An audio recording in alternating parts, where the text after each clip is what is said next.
Good morning. Welcome to WJZ.com. And do we call this the calm before the storm? Well, you could, but is it really going to be a storm or more of an inconvenience? I'm putting it inconvenient. All you got to do is look at the sat rad and realize there are people really getting a storm, really getting clobbered within sight of this sat rad view, and even out to even more so out to the west, where this winter storm, and it is, actually got its start. Here right now, we're just looking at some very light precip. A lot of this not hitting the ground. You got to look much further south to see the big slug of moisture that will come in and define our afternoon, late afternoon, evening, and early bedtime hours. And we'll do that in just a second. Take a look at the weather advisory graphic, and what you see is not a lot south and east, and really between the core of the state and western Maryland, not a lot. You can almost tell where the intersection of the cold air and this big slug of moisture you're getting ready to see is going to happen, where the impact's going to be a bit later on. Figure 9 a.m. through 9 p.m., that's when the advisory will be in effect and maintain its status. Mixed precip between now and lunch, but we are getting indications right now there's going to be maybe 2-3 hours of rain before a turnover to mixed precip, then to all snow. Problematic afternoon commute, problematic commute tomorrow morning. An inconvenience, not necessarily the result of a storm.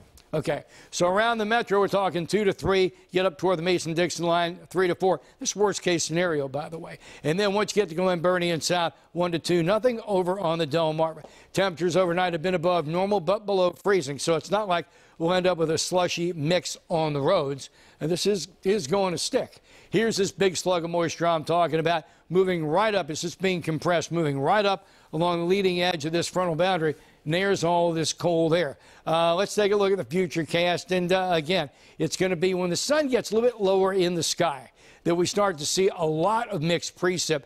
Then overnight, there's going to be bang.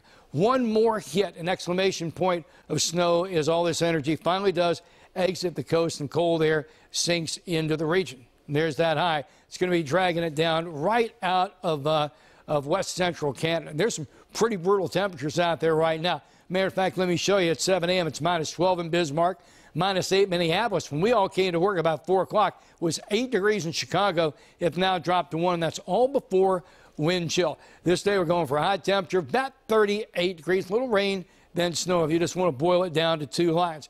Clearing later on, breezy 23 by tomorrow morning. Will feel like 10. Then here comes 3 days of some pretty severe temperatures, to be honest. 30 and 6, that's going to feel more like 15 and below 0. 19 will feel more like 10, 11 degrees, and then 0. The wind will finally diminish Thursday night. 26 gray skies on Friday, down to 18. Then 33, not as harsh. 46 Sunday, and maybe some shower activity. And maybe some shower activity again on Monday with a high of 51. That's going to be a big warm front cutting up over the area. Thanks so much for stopping by. WJZ.com.